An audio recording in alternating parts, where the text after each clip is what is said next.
और अल्लाह के नबी ने क्या फरमाया? अल्लाह के नबी ने फरमाया कि अद्दुनिया सिजनुल मुमिन व जन्नतुल काफिर, कि दुनिया मुसलमान के लिए कैद खाना है और काफिर के लिए जन्नत है। अब इस हदीस का मतलब क्या है? इस हदीस का मतलब ये नहीं है कि दुनिया जनाब मुसलमानों के लिए कैद खाना है, मुसलमानों को पकड़ लो जनाब, जंजीर से जकड़ लो उनको।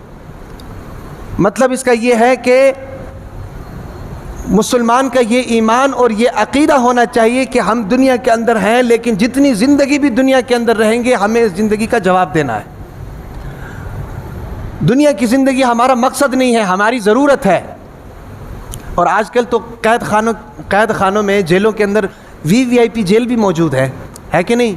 ये जो बड़े बड़े पॉलिटिक्स पकड़े जाते हैं, बड़े बड़े अफसर पकड़े जाते हैं, ये उन जेलों के अंदर बंद होते हैं जहाँ पर जनाब एसी भी लगे हुए हैं, बेड भी वहाँ पर मौजूद है, अखबारात भी उनको ला कर देते हैं, टीवी भी लगा हुआ है, इंटरनेट की सहूलत भी मौजूद है, बाहर की दुनिया की सारी खबरें उन तक पहुँचती हैं।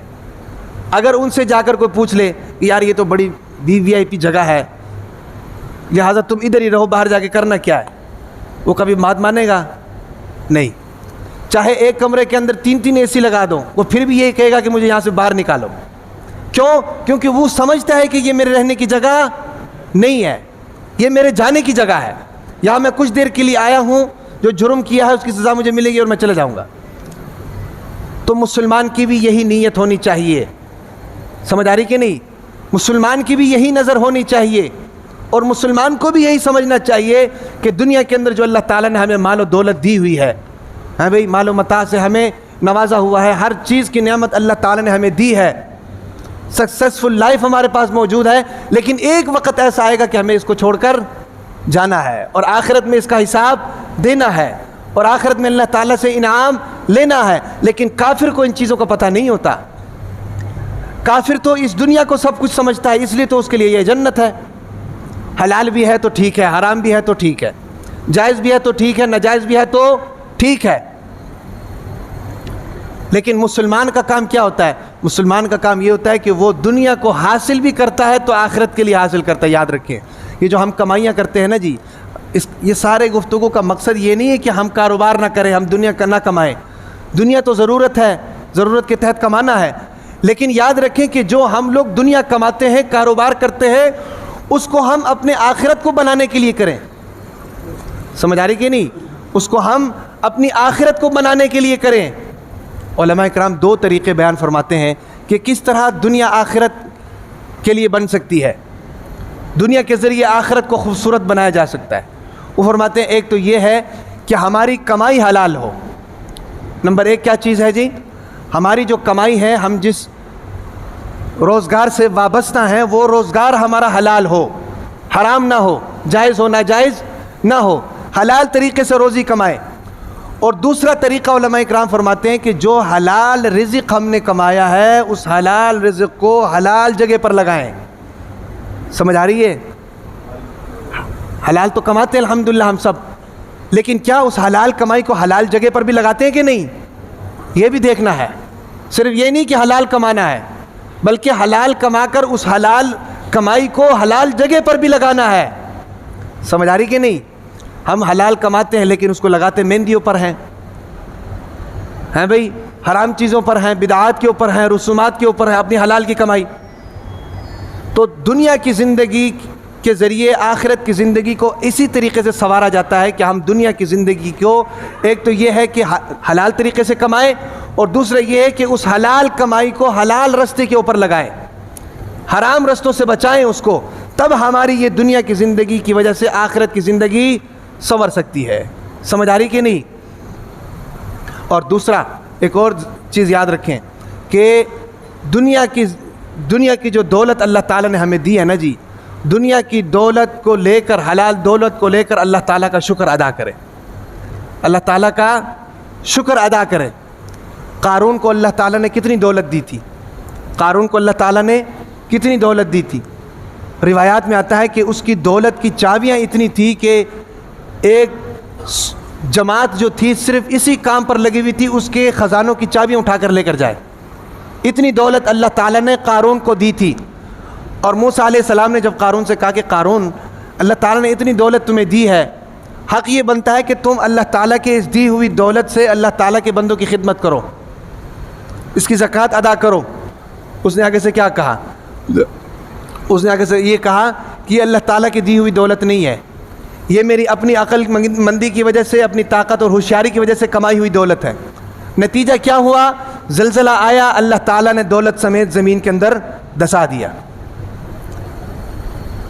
इसके मुकाबले में हज़रत सुलेमान अलैहिस्सलाम को देखें।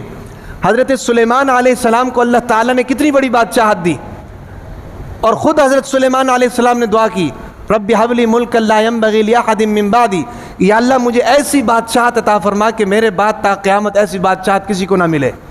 हवाओं पर भी बादशाहत दी, समंदरों पर भी बादशाहत दी, और दरियाओं पर भी दी, पहाड़ों पर भी दी, जिन्नात पर भी दी, यहाँ तक कि समंदरों के अंदर मछलियों तक के ऊपर हज़रत सुलेमान अलैहिस्सलाम की बादशाहत।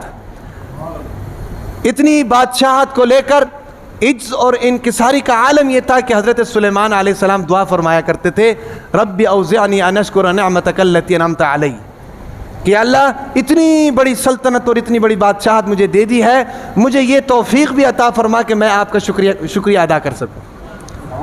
समझ आ रही कि नहीं? तो जो दौलत और जो नेमत अल्लाह ताला ने हमको दी है, उस दौलत और उस नेमत का तकाज़ा ये बनता है कि हम उस नेमत से मखलूक को फ़ायदा पहुँचाएँ।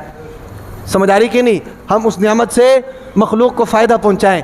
इस वक्त जो हमारी सूरत हाल आप सब के सामने है, मुल्क पाकिस्तान के अंदर जो हमारे मुल्क की सूरत हाल है, सैलाब की वजह से कितनी गंभीर सूरत हाल है, इस वक्त हमारे सामने है। अब इन हजरात के साथ ताउन करना ये हमारे लिए ज़रूरी है। समझ आ रही कि नहीं? ये हमारे लिए ज़रूरी है।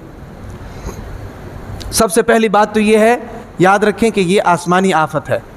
आफत की दो किस्में होती हैं, एक आसमानी आफत होती है और एक इंसानी आफत होती है। आसमानी आफत ये होती है कि आसमान से बारिश आ गया, ज़िलज़िले आ गए, तो इसको कहते हैं आसमानी आफत। आसमानी आफत किसी तदबीर की वजह से नहीं रोकी जा सकती, जितने मर्जी वसाइल हो जाएं रोकी नहीं जा सकती।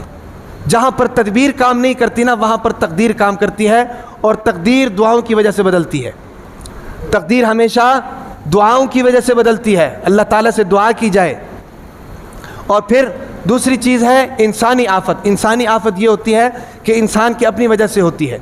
बाज़ ऐसे बदखसलत लोग मौजूद होते हैं जिनकी वजह से माशरे के अंदर बिगाड़ पैदा होता है। कुछ अर्सा पहले जो कराची की सूरत हाल थी, जो टारगेट किलिंग होती थी और माशरे का अमन व अमान ख़राब हुआ था, ये है इंसानी आफत की बुनियाद पर। ये दोनों आफतें जो हैं ये इंसान की वजह से आती हैं। अल्लाह ताला ने कुरान मजीद में क्या फरमाया कि ज़हरल फ़सादु फ़िल बर्रि वल बहरि बिमा कसबत ऐदिन नास। बहर व बर के अंदर जो फ़साद नज़र आ रहा है, जो अमन व अमान की सूरत हाल ख़राब नज़र आ रही है, ये लोगों की अपनी वजह से है, लोगों की अपनी बदआमालियों की वजह से है। समझ आ रही कि नहीं? इसलिए ये है कि हमें मिन हैसुल कौम मजमूई तौर पर तौबा करनी चाहिए, अल्लाह ताला से तौबा करनी चाहिए, और जितना मुमकिन हो सके अपने उन भाइयों के साथ ताउन करना चाहिए जो इस वक्त मुश्किल हालात में है, जो इस वक्त मुश्किल हालात में है, सैलाब की सूरत में फंसे हुए हैं। और मैं हैरान होता हूँ वहाँ पर जो लोग गए हुए हैं उनके साथ ताउन करने के लिए। ये अंसारुल इस्लाम वाले आपको इंटरनेट के अंदर नज़र आएंगे। अंसारुल इस्लाम वाले कितनी मेहनत कर रहे हैं, कितनी कोशिश कर रहे हैं, अपनी मदद आपके तहत वहाँ पर पहुँचे हुए हैं, खुराक लेकर पहुँचे हुए हैं, बेसरो सामानी की हालत में वहाँ पहुँचे हुए हैं। आज मैं सुबह इंटरनेट पे देख रहा था कि जो ट्रैक्टर होता है ना, ट्रैक्टर उसका जो पिछले टायर का जो ट्यूब होता है, वो ट्यूब निकाल कर बच्चों को उस ट्यूब के ऊपर बिठाकर पानी के ऊपर से गुजार कर उनको दूसरी जगह पर लेकर जा रहे हैं। इतनी मेहनत कर रहे हैं। किसी के पास कश्तियाँ हैं, अंसारुल इस्लाम वाले खाकी वर्दी उन्होंने पहनी हुई है और जनाब वो मखलूक खुदा की खिदमत कर रहे हैं। तो ये हमारी भी ज़िम्मेदारी है कि सबसे पहले ये है कि हम तौबा करें, और दूसरा ये है कि हम अपने उन भाइयों की मदद के लिए पहुँचें। समझ आ रही कि नहीं? अंसारुल इस्लाम वाले वहाँ पर मौजूद है, वहाँ पर कोई मिनिस्टर नहीं जा रहा, कोई वज़ीर नहीं जा रहा, और अंसारुल इस्लाम वाले वहाँ पहुँचे हुए मखलूक के खुदा की खिदमत से सरशार हैं वो लोग। इसलिए ये है कि हमें भी चाहिए कि हम उनके लिए वहाँ पर पहुँचें। तो बात चल रही थी, अल्लाह ताला ने फरमाया कि इन्नमल हयातुद दुनिया लअबुन व लहवुन व ज़ीना, कि दुनिया की ज़िंदगी खेल तमाशा है, और इस हकीकत को हमें देखना चाहिए, इस हकीकत से वाकिफ़ होना चाहिए और दुनिया की ज़िंदगी को खेल तमाशा समझना चाहिए और दुनिया की ज़िंदगी से आखिरत का फ़ायदा उठाना चाहिए। अल्लाह तबारक व तआला से दुआ है तमाम बातों पर अमल करने की तौफीक अता।